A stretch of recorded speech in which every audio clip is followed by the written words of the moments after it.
Going on, y'all? Back at it again with another video, and this time around it's not going to be too happy and smiles after what we saw last night between the Buffalo Bills and the Tennessee Titans. 16 days since the Titans' last game, and that is not an excuse.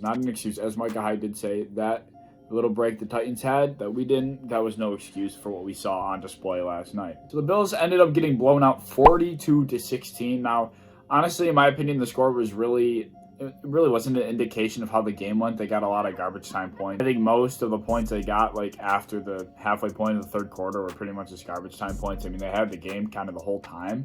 So, I mean, I wouldn't really say they blew us out the way the score perceives. They scored late on a Andre Roberts fumble. 42 looks a lot worse than 35. But it is what it is, you know. Maybe a little kick in the ass is what the Bills need. The talking points that I'm going to go over this week, I'm going to do my offense, defense, and then overall thoughts. So as far as the offense goes, we're going to be looking at drops, penalties, chunk plays, turnovers, Singletary, and the time of possession. Then we move over to the defensive side of the ball. We get injuries, not being able to get off the field, the pass rush, penalties for them as well, lack of execution on third down as well as in the red zone. We'll start off with the offense. Now, this game was not on Josh Allen in any least bit. Granted, he threw the pick that kind of sealed the game, but this game was not on Josh Allen. First most obvious point, I think, behind penalties is drops. I mean, we saw a ton of drops. Like, I saw the stat that Buffalo Fanatics actually posted from another tweet from PFF. I think this tweet pretty much just explains everything for itself. Like, the amount of drops. Like, we started off the game, first passing play, a ball that really was not bad from Allen hits Andre Roberts, maybe in here, maybe a little behind him. Should have had it, pops up in the air, picked off. We saw Dawson Knox with a few drops. We saw a couple more drops from Andre Roberts. I mean, it was just a brutal game for the offense. And penalties. Now, we had a few penalties. We actually, I think, were 10 for 56 on penalties. Now, 56 yards isn't as much, but the fact that they were getting first downs on a lot of these penalties is where it really becomes a factor. So penalties were absolutely awful. Not all 10 of those penalties were on the offense.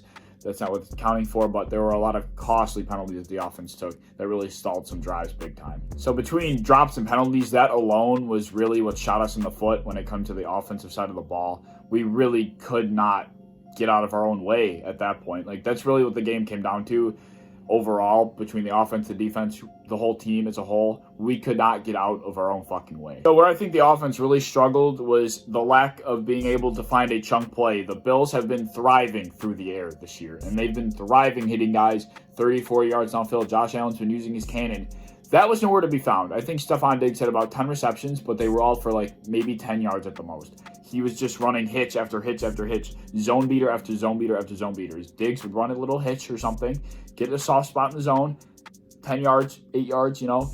Nothing was there downfield at all, which led eventually to the turnover that Josh Allen threw early in the third quarter that kind of sealed the game. Was Josh Allen, he was getting sick of the short game. I mean, once you're getting that late in the game, you got to start, not that late, it was only early third quarter, but once you're getting aggravated, you want to try and find somebody downfield and make a play. And I understand that. It was not the right read at all, obviously, but I mean, what else are you supposed to do? You got to make a play at some point. That's what Josh Allen does. That's what he tried to do, and that was the result. We just couldn't find any chunk plays. Not having John Brown definitely hurt. Not being able to stretch the field in that sense, because the Diggs and Brown combo between Diggs' route running and speed, Brown's speed, it's a deadly duo, so not being able to have both of them definitely hurt. And we saw not a lot of Singletary. And when he did get the ball early on, he was getting stopped behind the line of scrimmage. Like, as soon as he got the ball, somebody was in his face. The run blocking was pretty piss poor. TJ Yeldon was seeing a lot of carries, a lot more than I thought he would. He actually saw a touchdown in the passing game later on, when it really didn't matter. I mean, it was an attempt at a comeback, but it was nothing for the Titans to be afraid of. Yeah, Singletary did lack touches in that game compared to Yeldon. Like, I think it was like a 60-40 percentage split. Really surprising. I'm not sure what the thought process behind that was, so I'm interested to know why Singletary wasn't getting the touches that I felt like he deserves. And the last point I want to make is the time of possession that the Bills had. The Bills had the ball for 5 more minutes than the Titans did. 32 minutes, the Titans had 27. Granted, the Titans were starting on offense with short fields. A lot of the time, like 50, I think there's a stat. I'll throw the stat up here. I'm not too sure what it is off the top of my head. I saw it on Buffalo Fanatics. I'll throw it up on the screen here. But they were starting off with a lot of short fields, and they scored off of a lot of short fields. So that's why the time of possession wasn't that much. But still, the Bills having 32 minutes of offense, you need to put up more than 16 points. And they really only had 10. That last touchdown, it really wasn't much. A team like the Titans, the way I look at it is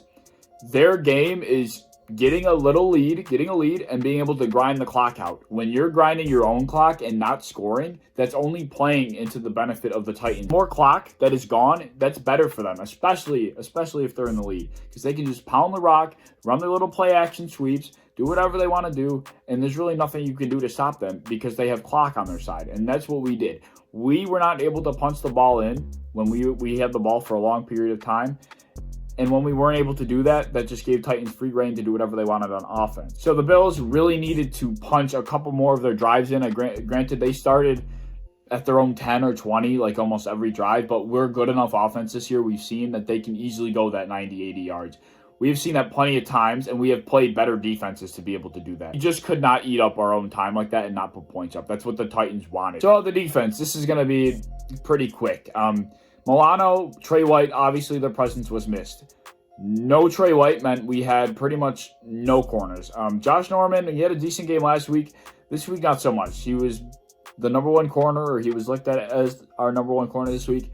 A.J. Brown had a field day with him. He got tossed by Derrick Henry. It just was not a good game for him. He had a couple of costly DPIs as well that cost us a couple first down. Not having Trey White definitely hurt that game. We really could not get off the field when we really had to. Granted, in the first quarter, this is how, I'm going to put it up on screen here. This is how the first half of the game went for the most part, up until the point where Josh Allen threw that last pick. Screen, we got, for the Titans, touchdown, punt, touchdown, punt, touchdown, punt, touchdown. But the defense were making stops. They were forcing a couple punts here and there where the offense could have came back on the field and put up some points, but they weren't. So the defense, for the part of the game that was like in reach, I think I considered the game in reach up until the point where they scored that last touchdown after the Allen pick. So that's when the game was in reach. And in my opinion, the defense, they didn't play well, but they gave the same opportunity for the offense to score as they have in previous weeks. The difference is the offense, they weren't scoring this week. So it just made it so much more obvious that the defense was playing not very well. Once it became their responsibility to be the better side, that's when the defense really started to struggle. Once the offense was clearly not being able to move the ball, the defense had to be the ones pulling the weight.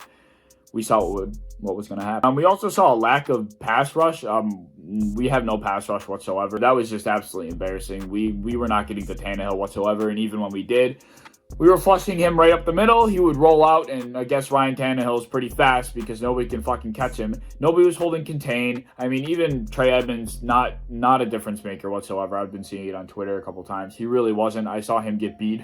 I saw him get outrun by fucking Ryan Tannehill a couple times back there. Nobody was holding contain. Jerry Hughes couldn't set an edge. Ryan Tannehill had a field day on the ground as much as you would expect Derrick Henry to. It was embarrassing, to say the least. Just the penalties, like I said, Josh Norman, a couple DPIs that were costly. AJ Espinosa, I gotta figure out how to say his fucking name. He had a costly offside penalty that gave them a 3rd and 2 instead of a 3rd and 7, which allowed them to run for the first down. And then it came down to the lack of execution in the red zone. We could not stop them in the red zone. They went 6 for 6 in the red zone this week. And they had a 60% third down completion percentage. So in both those facets, we could not get off the field when we really had to. We couldn't hold them to a field goal. So the defense, they certainly did not play well. But to say they played worse than they have over the past couple weeks is not true. We've been seeing a defense that's been pretty sketchy lately. And to think that they played worse compared to how they have before, I don't think that makes any sense. 4 out of 5 games, the Bills have had 23 plus points put up against them by the opposing offense. So the difference was the offense was scoring more than the defense was giving up. So it wasn't as obvious that the defense wasn't playing that well. They weren't being relied on to make big plays, or as many big plays in a sense.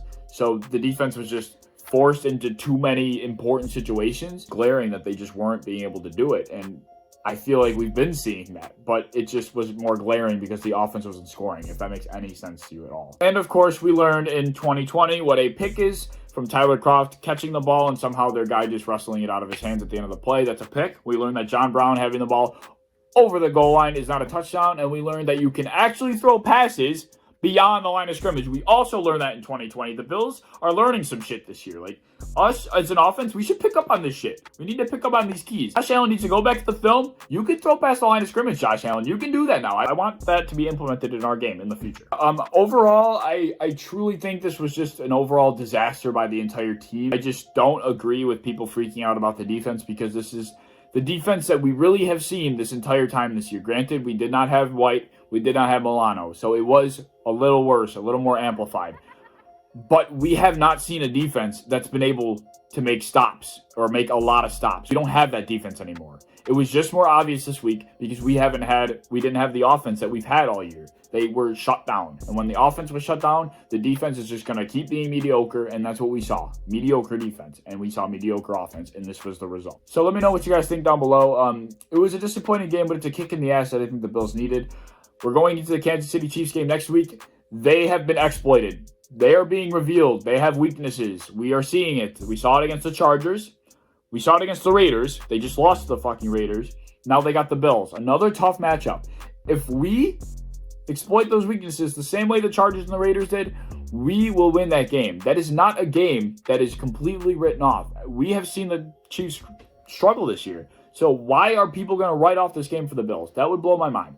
This is a game that I think the Bills absolutely should be able to win. This is a 50-50 game in my eyes at this point because of how badly the Chiefs have been playing and how good the Bills have been playing. Just going to end the video here. Let me know what you guys think down below about this game against the Titans.